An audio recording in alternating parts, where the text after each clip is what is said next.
EVO.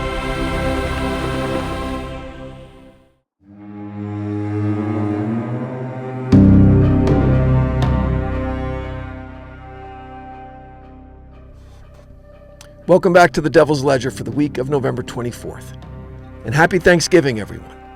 Now, whether you're listening to this from a quiet kitchen while something slow roasts in your oven, or even if you're hiding in your childhood bedroom to get away from family members who are still arguing about things that happened in 1998, I'm grateful you're here. Now, Thanksgiving is always a strange holiday. It's a blend of warmth, nostalgia, and the creeping suspicion that maybe you forgot to turn off that oven. But it's also the perfect time to gather together, close the lights, and indulge in the darker corners of human behavior. And yes, this week we have a story that fits perfectly into that uneasy little space between comfort and dread. So settle in, top off your cider, because we're starting with the creepiest thing that I heard this week. Now this one is absolute fact pulled directly from police reports. Here we go. It's called The Thanksgiving Squatter in the Attic. It's from 2017, York County, Pennsylvania. Okay, a family had just finished their holiday grocery shopping. Stuffing, pies, turkey, the works. They unloaded everything into the fridge, then they left the house for the afternoon, planning to return that evening to start prepping for Thanksgiving dinner the next day. When they came home, something small but subtle just felt wrong.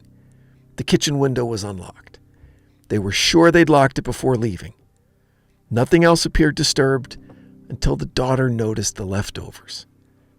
A container of soup she'd made earlier in the week was gone. Completely gone. Not spilled, no messy bowl in the sink. It was just missing. The family shrugged it off. Maybe someone just forgotten that they'd eaten it. Maybe someone tossed it out. They didn't think about it again. But that night they heard footsteps. Not downstairs, not outside, above them, in the ceiling. The mother said the footsteps were slow and deliberate, not the scurrying of an animal, but the careful pacing of a person. They called the police immediately. When officers arrived, they entered the attic through the crawl space, and they discovered something that still makes the hair rise on the back of the neck. A makeshift sleeping area. Blankets arranged neatly. Empty plastic water bottles, a fully opened bag of chips, and most disturbing of all, a journal. Inside the journal were pages and pages of notes about the family living below, what time they left for work, which rooms they slept in, when the lights went out, what food was in the fridge, and one entry that read, "Thanksgiving will be the best time. They'll all be downstairs." This intruder had been living above them for days, maybe weeks, crawling down while they were gone, eating their food, watching them, listening to them through the vents. And police never found him. They took fingerprints, they ran footprints they found in the insulation, they checked shelters and known squatter hangouts. But the man who wrote the journal just vanished into the woods behind the neighborhood. To this day, no one knows who he was or how long he'd actually been living over that family, quietly documenting their lives from the shadows. The family moved out within a month. The new homeowners boarded up the crawl space. But neighbors still say that sometimes, on cold November nights, they still hear footsteps up in that attic. Slow, heavy human steps, long after the house has gone dark. No ghosts or demons, just a real person who chose Thanksgiving week to get a little closer than anyone ever wanted.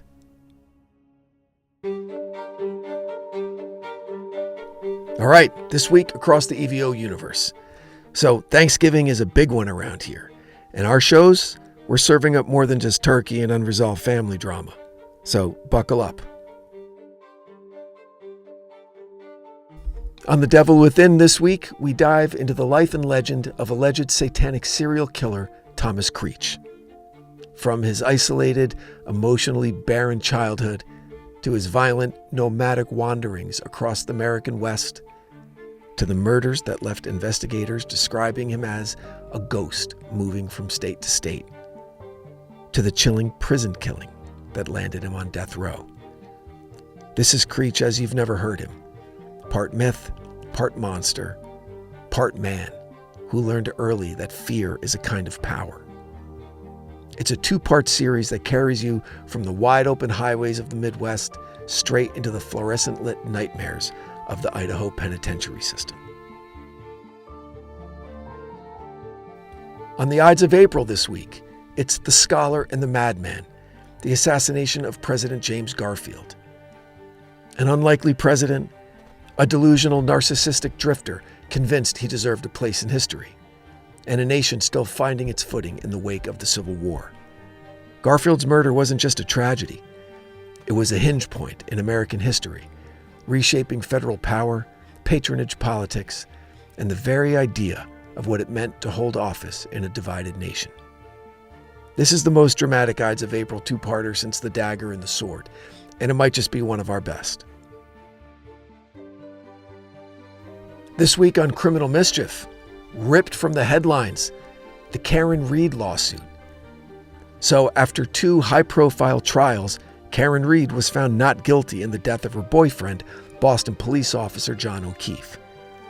Now, she's filed a 46-page lawsuit detailing what she believes really happened that night. And her claims are nothing short of explosive. Allegations of a coordinated cover-up, possible conspiracy among local officials, evidence she says was manipulated or ignored, and a narrative that challenges everything the public thought they knew. Carolyn breaks down the lawsuit piece by piece with her trademark clarity and investigative precision. If you've been following the Karen Reed story, you don't want to miss this episode.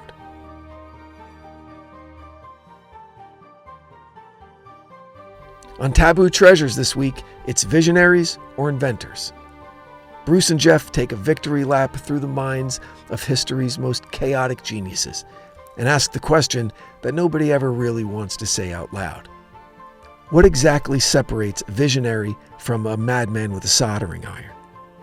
We kick things off with Alexander Graham Bell and Thomas Edison, 2 men who built the modern world while aggressively pretending the other one simply didn't exist. Then we reach back to Leonardo da Vinci, the patron saint of "my notebook is full of stuff that could definitely get me institutionalized." From there, Bruce and Jeff dive headfirst into the holy tech wars of Jobs versus Woz, the mystic and the mechanic, the guy who wore black turtlenecks and spoke in riddles versus the guy who quietly invented half of the modern world in between Diet Cokes. Hedy Lamarr makes an appearance too because, Hollywood's most glamorous actress also invented the foundation of modern Wi-Fi while bored at a cocktail party. And, of course, Elon Musk shows up. Now, not because Bruce and Jeff invited him, but because he tends to appear wherever someone says the words innovation, ego, or, I could do that better. But the crown jewel this week, the unicorn in the vault, Nikola Tesla. The gold standard of brilliant, eccentric, possibly extraterrestrial inventors, and the infamous death ray he swore he perfected before the U.S. government, allegedly, swooped in, confiscated his papers, and filed them under, absolutely not, this will never be declassified. The missing files, the disappearing notebooks, the unanswered questions. Did Tesla actually create a directed energy weapon, or did the government just want to make sure that nobody else did? Bruce and Jeff don't claim to have the answers, but they absolutely have the receipts. This week in horror movies is a no-brainer. Five Nights at Freddy's 2, the sequel to the wildly successful first film, arrives with more animatronics, more lore, and more absolutely not, never again, not even in the daylight energy. This time we're following a new security guard at a decaying pizza chain who quickly realizes the animatronics, they're not malfunctioning. They're hunting. Perfect holiday viewing if your family eats fast and you want an excuse to disappear for 2 hours. That's all for this week's Ledger. Whether you're traveling, cooking, hiding from in-laws, or avoiding old arguments around the table, stay safe, stay curious, and keep paying attention to the shadows at the edges of those holiday lights. If you support what we're building here across the EVO creative universe, please follow, rate, review our shows, leave comments for The Devil Within, The Ides of April, Criminal Mischief, Taboo Treasures, and everything else coming down the line in 2026. And check out evocreative.com for updates, behind the scenes, and upcoming releases. And don't forget to check the show notes for great deals from the great companies that support our work at EVO Creative. Quince, luxury essentials at honest prices. Go to quince.com/devilwithin for free shipping and 365-day returns. Mint Mobile, premium wireless for just $15 a month. Go to mintmobile.com/devilwithin. ExpressVPN, protect your data everywhere.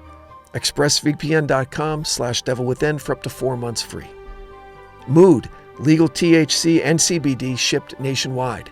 Go to mood.com/devilwithin for 20% off. Monarch, smart financial planning. Monarch.com/Ides for 50% off your first year. And Ollie, human-grade dog food. Ollie.com/Ides for 60% off your first box. The Devil's Ledger is an EVO production recorded live at Bel Air Studios in Los Angeles, California. For The Devil's Ledger, I'm your writer and host, Brandon Morgan.